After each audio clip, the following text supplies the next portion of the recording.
Nations High Commissioner for Human Rights. Urgent appeal concerning the ceremony Situpati mass grave in Jaffna, Sri Lanka.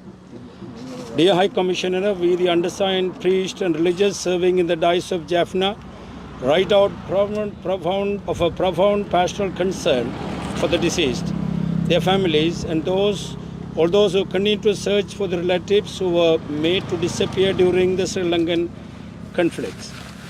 We gratefully recall your visit to Chammani mass grave site in June 2025. Your presence gave renewed hope to families who have waited many years for truth and justice. Human remains were recovered in Situpati Cemetery in Chammani in February 2025. Court-supervised excavation have since uncovered remains on an alarming scale. By 21st July 2026, at least 454 sets of skeletal remains had reportedly been recovered, including those of children and infants. The identities of the deceased, the causes and dates of their deaths, and those responsible have not yet been conclusively established. We do not wish to prejudice the investigation or assign responsibility without reliable evidence. Nevertheless, the scale and circumstances of these burials demand an independent international investigation that is transparent, scientifically credible, and capable of establishing the truth, ensuring accountability. We acknowledge the dedicated work of the Jaffna Magistrate Courts, the Judicial Medical Officer, the Archaeological Team, the University of Jaffna, lawyers, and civil society representatives. However, concern raised by the Human Rights Commission of Sri Lanka and relevant United Nations mechanism regarding the forensic capacity, investigate independence, evidence preservation, victim identification, and the participation and the protection of families must be fully addressed. Relatives of persons subjected to enforced disappearance have repeatedly demanded an independent international investigation, having lost confidence in the domestic mechanism after decades of delay and obstruction of impunity. We fully support and join them in this remand. In our considered view, the scale and context of the Chammani findings are a clear sign of a wider structural genocide experienced by the Tamil people. This dimension must be examined by competent and independent international mechanism in accordance with international law. We therefore respectfully appeal to your office to support and facilitate an independent international investigation into the Chammani Situpati mass grave with appropriate international forensic expertise, oversight and safeguards for institutional independence. Ensure that the excavation, examination, identification, and preservation of the remains comply with the Minnesota Protocol and other applicable international standards. Support a reliable identification process, including independent DNA analysis, scientific dating, and the voluntary collection of family reference DNA samples with appropriate privacy standards. Ensure that investigators have access to all relevant military, police, detention, and government records and are available to establish individual and institutional responsibility while respecting due process and the presumption of innocence.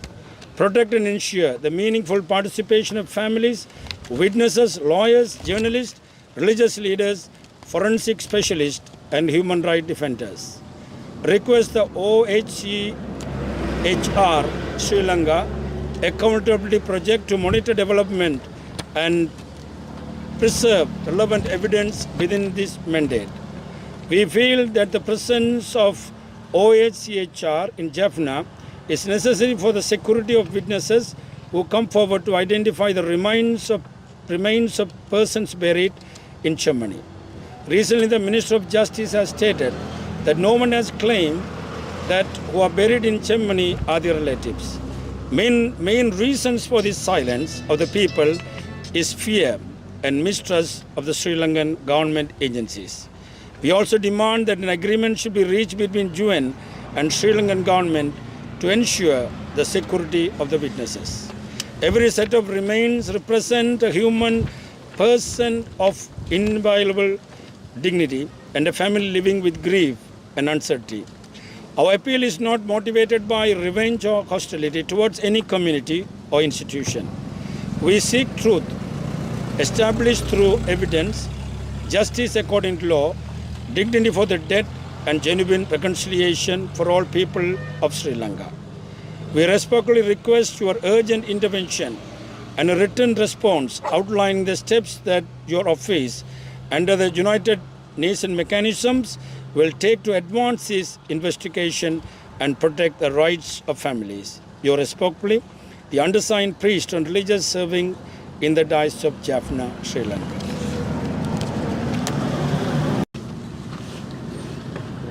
யாழ் கத்தோலிக்க மறைமாவட்ட நீதி சமாதான ஆணைக்குழு mister Volker Turk, United Nation High Commissioner for Human Rights, இலங்கையின் யாழ்ப்பாணத்தில் உள்ள செம்மணி சித்துப்பாத்தி மனித புதைகுழி தொடர்பான அவசர வேண்டுகோள். மாண்புமிகு உயர் ஆணையர் டர்க் அவர்களே, யாழ்ப்பாண மறை மாவட்டத்தில் பணியாற்றும் குருக்கள் துறவிகளாகிய நாம் இறந்தவர்கள், அவர்களின் குடும்பங்கள் மற்றும் ஆயுத மோதலின் போது வலிந்து காணாமலாக்கப்பட்டவர்கள், அவர்களை இன்று வரை தேடிக்கொண்டிருக்கும் அவர்களின் உறவினர்கள் குறித்த ஆழ்ந்த மேய்ப்பு பணிசார் கரிசனையால் அவசர வேண்டுகோளை முன்வைக்கின்றோம். 2025 ஆண்டு ஜூன் மாதத்தில் செம்மணி மனித புதைகுழி அமைவிடத்திற்கு தாங்கள் மேற்கொண்ட வருகையை நன்றியுடன் நினைவு கூறுகின்றோம். உண்மைக்கும் நீதிக்கும் பல ஆண்டுகளாக காத்திருக்கும் குடும்பங்களுக்கு தங்களது பிரசன்னம் புது நம்பிக்கையை கொடுத்தது. 2025 ஆண்டு பிப்ரவரி மாதத்தில் செம்மணி சித்துப்பாத்தி மயானத்தில் மனித எச்சங்கள் கண்டுபிடிக்கப்பட்டன. அதன் பின்னர் நீதிமன்ற மேற்பார்வையின் கீழ் மேற்கொள்ளப்பட்ட அகழ்வு பணிகள் அச்சமூட்டும் அளவில் மனித எச்சங்களை வெளிக்கொணர்ந்துள்ளன. 2026 ஆண்டு ஜூலை 21 வரை சிறுவர்கள் மற்றும் சிசுக்களின் எச்சங்கள் உட்பட 454 மனித எண்பு தொகுதிகள் மீட்கப்பட்டதாக தெரிவிக்கப்பட்டது. இறந்தவர்களின் அடையாளங்கள், அவற்றுக்கான காரணங்கள், இடம்பெற்ற திகதிகள், இதற்கு பொறுப்பானவர்கள் யார் என்பது தொடர்பான விடயங்கள் இதுவரை முழுமையாக உறுதிப்படுத்தப்படவில்லை. விசாரணையின் முடிவை முன்கூட்டி தீர்மானிக்கவோ நம்பகமான சான்றுகளின்றி எவர் மீதும் பொறுப்பை சுமத்தவோ நாம் விரும்பவில்லை. இருப்பினும் இப்புதைகுழிகளின் அளவும் சூழ்நிலைகளும் வெளிப்படையான நம்பகத்தன்மையுடைய உண்மையை நிலைநாட்டி பொறுப்பு கூறலை உறுதிப்படுத்தக்கூடிய சுயாதீன சர்வதேச விசாரணை ஒன்றை கோரி நிற்கின்றன. யாழ்ப்பாண நீதவான் நீதிமன்றம், நீதித்துறை, மருத்துவ அதிகாரி, தொல்லியல் ஆய்வுக்குழு, யாழ்ப்பாண பல்கலைக்கழகம், சட்டத்தரணிகள் மற்றும் சிவில் சமூக அமைப்புகளின் பிரதிநிதிகள் ஆகியோர் அர்ப்பணிப்புடன் ஆற்றி வரும் பணியை நாம் பாராட்டுகின்றோம். எனினும் இலங்கை மனித உரிமைகள் ஆணைக்குழுவும் ஐக்கிய நாடுகள் சபையின் தொடர்புடைய மனித உரிமை அமைப்புகளும் எழுப்பியுள்ள தடயவியல் திறன், விசாரணையின் சுயாதீனம், சான்றுகளின் பாதுகாப்பு, உயிரிழந்தவர்களின் அடையாளம் காணல் மற்றும் பாதிக்கப்பட்டவர்களின் குடும்பங்களின் பங்கேற்பும் பாதுகாப்பும் தொடர்பான விடயங்கள் முழுமையாக கருத்தில் கொள்ளப்பட்டு உரிய முறையில் தீர்வு காணப்பட வேண்டும். வலிந்து காணாமல் ஆக்கப்பட்டவர்களின் உறவுகள் பல தசாப்தங்களாக நீடித்த தாமதங்கள், தடைகள் மற்றும் தண்டனையின்மை காரணமாக உள்நாட்டு பொறிமுறைகளில் நம்பிக்கை இழந்துள்ளதால் சுயாதீன சர்வதேச விசாரணையை மீண்டும் மீண்டும் கோரியுள்ளனர். இக்கோரிக்கையை நாம் முழுமையாக ஆதரித்து அவர்களுடன் இணைந்து நிற்கின்றோம். எமது ஆழ்ந்த பரிசீலனையின் அடிப்படையில் செம்மணி மனித புதைகுழி தொடர்பான கண்டுபிடிப்புகளின் பரப்பளவும் அதன் வரலாற்று சூழலும் தமிழ் மக்கள் எதிர்கொண்ட பரந்தளவிலான கட்டமைப்புசார் இன அழிப்பின் ஸ்ட்ரக்சரல் ஜெனோசைடு தெளிவான அறிகுறியாக அமைந்துள்ளதுடன் இவ்விடயம் சர்வதேச சட்டத்திற்கு இணங்க அதிகாரமும் சுயாதீன தன்மையும் கொண்ட ஒரு சர்வதேச விசாரணை அமைப்பினால் முழுமையாக ஆராயப்பட வேண்டும். எனவே இவற்றை கருத்தில் கொண்டு பின்வரும் நடவடிக்கைகளை மேற்கொள்ளுமாறு தங்களிடம் நாம் வேண்டுகோள் விடுக்கின்றோம். 1. செம்மணி சித்துப்பாத்தி மனித புதைகுழி தொடர்பான சுயாதீன சர்வதேச விசாரணைக்கு ஆதரவு அளித்து அதனை நடைமுறைப்படுத்தி பொருத்தமான சர்வதேச தடயவியல் நிபுணத்துவம், மேற்பார்வை மற்றும் நிறுவன சுயாதீனத்தை பாதுகாக்கும் ஏற்பாடுகள் உறுதி செய்யப்பட வேண்டும். 2.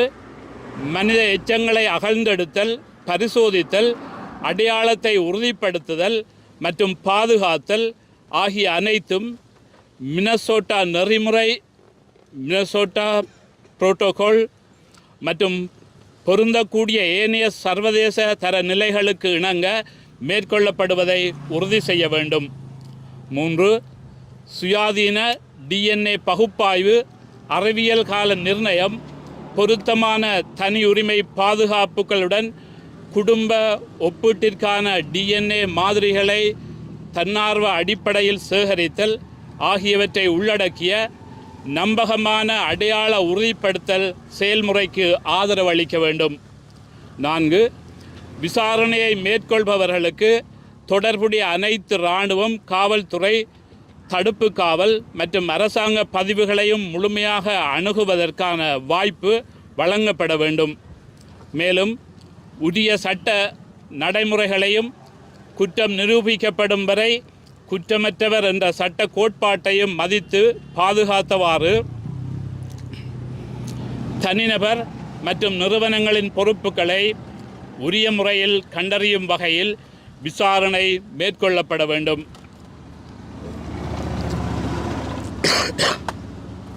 5.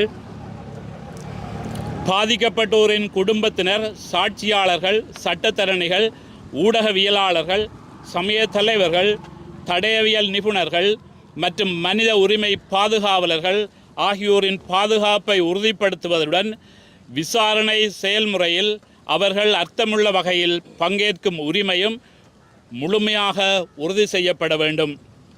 6. இலங்கைக்கான ஐநா மனித உரிமைகள் உயர்ஸ்தானிகரின் பொறுப்புக்கூறல் திட்டம் OHCHR Sri Lankan accountability project Chemmani அகழ்வு பணிகளை தொடர்ந்து கண்காணித்து சான்றுகளை பாதுகாக்க நடவடிக்கை எடுக்க வேண்டும். சாட்சியாளர்களின் பாதுகாப்புக்காக யாழ்ப்பாணத்தில் OHCHR பிரசன்னம் அவசியமானது. செம்மணியில் புதைக்கப்பட்டவர்கள் தமது உறவினர்கள் என யாரும் முன்வரவில்லை என நீதியமைச்சரின் சமீபத்திய கருத்து மக்களிடையே நிலவும் அச்சம் மற்றும் அரச நிறுவனங்கள் மீதான நம்பிக்கையின்மையை வெளிப்படுத்துகின்றது. சாட்சிகளின் பாதுகாப்பை உறுதி செய்வதற்காக ஐக்கிய நாடுகளுக்கும் இலங்கை அரசாங்கத்துக்கும் இடையில் ஓர் உடன்பாடு எட்டப்பட வேண்டும் என்று நாம் கோருகின்றோம். எலும்புக்கூட்டு எச்சங்களின் ஒவ்வொரு தொகுதியையும் மீறப்பட முடியாத மனித மாண்புடைய ஒரு நபரையும் துயரத்துடனும் நிச்சயமின்மையுடனும் வாழும் ஒரு குடும்பத்தையும் பிரதிநிதித்துவப்படுத்துகின்றது. எமது வேண்டுகோள் எந்த ஒரு சமூகத்திற்கோ நிறுவனத்திற்கோ எதிரான எண்ணத்தாலோ பகைமையாலோ தூண்டப்படவில்லை. சான்றுகளால் நிறுவப்படும் உண்மை, சட்டத்தின்படி வழங்கப்படும் நீதி, இறந்தோரின் மாண்பு மற்றும் இலங்கையின் அனைத்து மக்களுக்கும் உண்மையான நல்லிணக்கம் ஆகியவற்றையே நாம் நாடுகின்றோம். இந்த விசாரணையை முன்னெடுத்து குடும்பங்களின் உரிமைகளை பாதுகாப்பதற்காக தங்கள் அலுவலகமும் ஏனைய ஐக்கிய நாடுகள் பொறிமுறைகளும் மேற்கொள்ள உள்ள நடவடிக்கைகளை விளக்கும் எழுத்து மூல பதிலுடன் தங்களது அவசர தலையீட்டை மரியாதையுடன் கோருகின்றோம். மிகுந்த மரியாதையுடன் யாழ்ப்பாணம் மறைமாவட்டத்தில் பணியாற்றும் குருக்கள் மற்றும் துறவரத்தினர், யாழ்ப்பாணம், இலங்கை. அடுத்தது அந்தோனிப்பள்ளி அகஸ்டின், இயக்குனர், நீதி சமாதான ஆணைக்குழு, யாழ் மறைமாவட்டம்.